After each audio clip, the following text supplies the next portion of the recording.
Good day, viewers, and welcome to another episode of Government and Public Service Reports on Atlantic Television Network.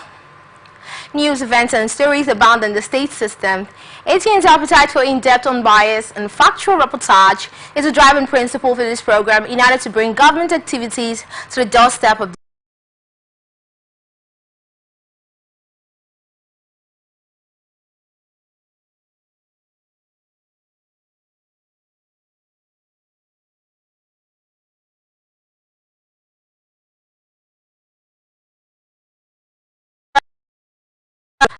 And in Ondo State, INEC awards certificates of return to IE data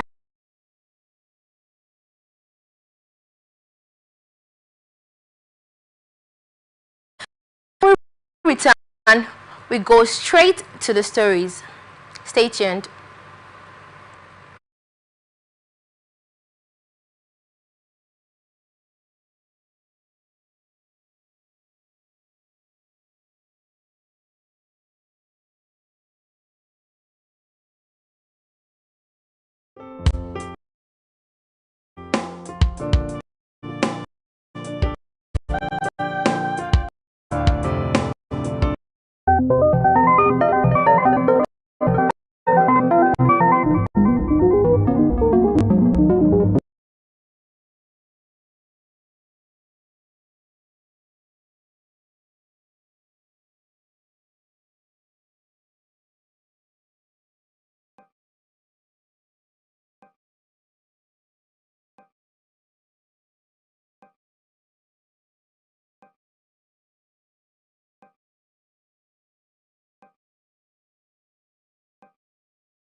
Welcome back, and now we dive into the details for today. Has disclosed that the state's draft budget estimate for 2025 is set at started with the presentation of the 2024 supplementary estimates and the draft recurrent and capital budgets for 2025 by the Honorable Commissioner for Finance. The supplementary is 50,000 billion naira, marking a 28% increase over the 2024 figure. He added that the Council approved both the supplementary budget and the draft estimates and directed their submission to the State House of Assembly for legislative review and further action. According to Obong, the Commissioner for Works and Fire Service, Professor Eno Ibanga, presented a report on the pothole assessment and repairs, assuring that the state was on a track to achieve a no pothole status.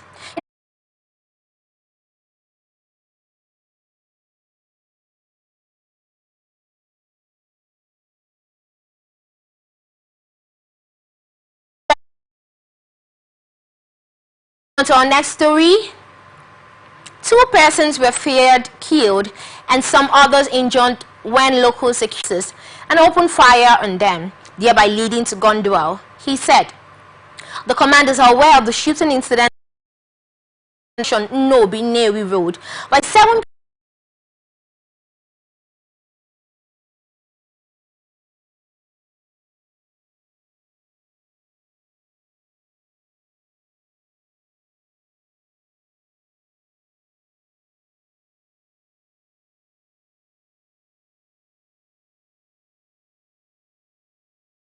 to clear the name of the force of the grievous allegation by the suspect that policemen supplied him with guns.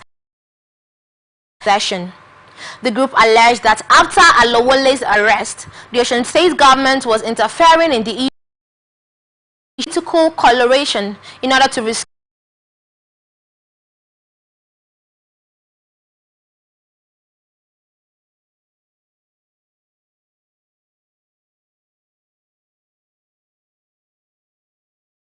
Tuesday had the chairman of the ruling All Progressives Congress and some members of the party's National Working Committee in attendance. The INEC National Commissioner of Ondo State, Professor Kunle Ajayi, presented the certificates. In his remarks, Aide Tiwak, accompanied by the Ogun State Governor Dapo Abiodun, thanked the people of Ondo State, where we won convincingly, has placed a burden on the backlog of gratuities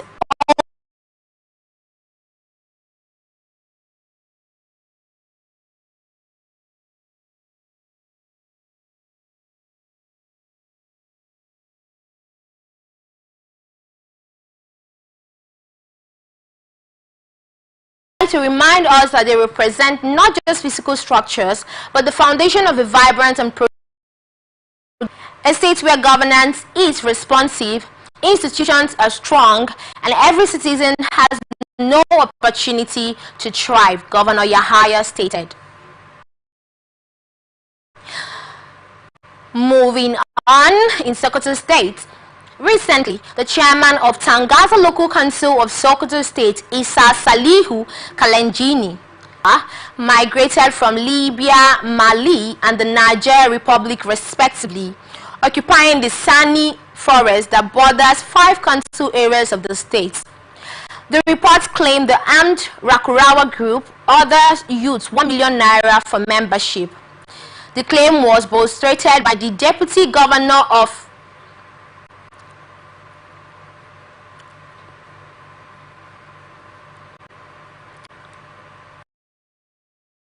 Deputy Governor Idris Gobi, who explained that the group possessed properties. He added that a statutory institution of such magnitude is expected to be an epitome of moral rectitude and should be seen to uphold integrity, probity and accountability. However, the conduct of Mr. Yakubu Panladi Umar, who is the chairman of the tribunal, has fallen short of the requisite standard of a public officer to conduct the affairs of such tribunal. Moving on, Senate has raised the alarm that terrorists from Mali, Burkina Faso, known as Lakurawa, have invaded Kebbi, Sokoto, Kaduna, and other states in the northwest and Niger states of the north central in the affected communities. This is just as it commended the Nigerian military for their prompt response to the insurgents. The upper chamber has directed the military to work with the communities and other security agencies while urging the federal government to send an assessment team to the affected areas to estimate the extent of the deceased community members killed in the wake of the terrorist incursion. Resolution of the Senate on Monday were sequel to a motion titled Urgent Need for the Federal Government to Stringent Measures from entrenching themselves in some northwestern parts of Sokoto and Kebbi State. Gaba Amusa Maidoki, PDP, Kebbi South. In his presentation, Senator Abdullahi said that the Senate, aware that a group of terrorists from neighboring Burkina Faso and Mali, known as Lakurawa, has infiltrated the country through the Nigerian-Niger border at Ilela, Tangaza, and Silema local government areas of Sokoto, are from there attacking communities in Oji and Arara local governments in Kebbi State. Recall that this violence and the Forum on China-Africa Cooperation held in September, Ababio said, "We want to urge you to continue in that line of helping to improve diplomatic relations through the parliament. Let the parliament of Nigeria with the parliament of China become much closer. Let's establish the Nigeria-China Parliamentary Friendship Group so that we can continue to exchange ideas on how we can assist our two countries. Nigeria has a lot to learn from China and we were prepared to do so. Thank you for visiting the Nigerian Senate. I welcome and assure you to our cooperation to assist in assuring cooperation between our legislatures is a very important part of our bilateral relations. I would like to thank Your Excellency, Mr. President, for your strong support of our bilateral relations and our friendship. Over the years, we have seen the strong momentum in exchange and cooperation between our two parliaments. So as an ambassador, I'm certainly looking forward to more collaboration with the legislatures. 6 respondents respectfully.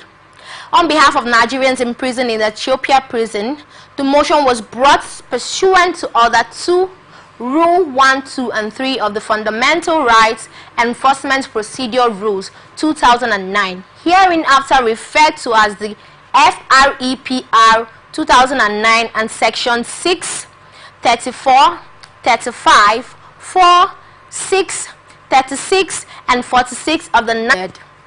Also cited in the suit was the Articles 4, 5, 6 of the African Charter on Human and People's Rights, Ratification and Enforcement Act, and an order compelling the first and second respondents to receive and return back Nigerians in prison detained in Kaliti, Ethiopia prisons, consequent upon the decision and the declaration of Ethiopian government that they have no budget for their food, firewood.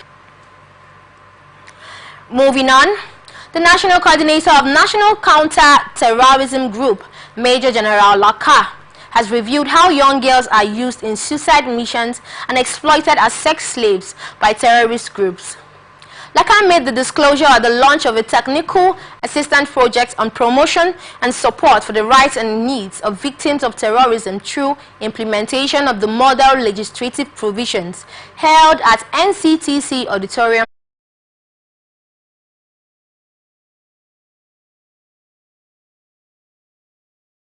Survivors left with deep scars of trauma and stigmatization. These tragic events have shattered families and left entire communities grappling with fear, loss, and a deep sense of insecurity.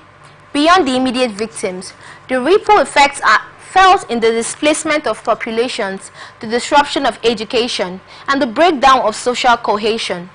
Against this backdrop, today's launch of the Model Legislative Provisions Project to support the needs and protect the rights of victims and survivors of terrorism marks a significant step forward. The Mandate Secretary, Women Affairs, Federal Capital Territory, Abuja, Dr. Adeboye Benjamin Lalinyi noted that investing in women means investing in nation building. According to her, leaders should be drivers of change through their actions.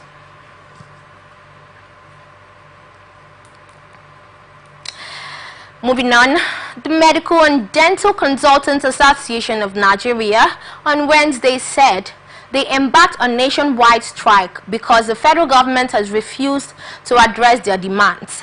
This was revealed by the chairman of the NDCAN Ministry of Education's directive nullifying any appointments subsequent to their directives. Other demands by the body centered on harmonization of the retirement age of medical consultants at 70 years. The harmonization of payment of emoluments of medical lecturers with the consolidated medical salary structure in order to ensure universal applicability of CONMESS of all medical and mental officers. Payment of 2023 and 2024 clinical duties allowance arrears and 2023-25%, he added. Of the Federation and Minister of Justice Lateef Fagbemi and the Inspector General of Police Kayode Ebetokan to enforce Baruba's leadership. Despite this calls, as of press time, the federal government has yet to release any statement. Speaking in Maiduguri on Wednesday while commemorating the 2024 World Children's Day with the theme Listening to the Future, the UNICEF Chief of Maiduguri Field Office, Dr. Gerard D. Burikala, protection from violence and exploitation, and increased investment in healthcare. I want to appreciate the Speaker and the members of the Borno State House of Assembly for the opportunity given to our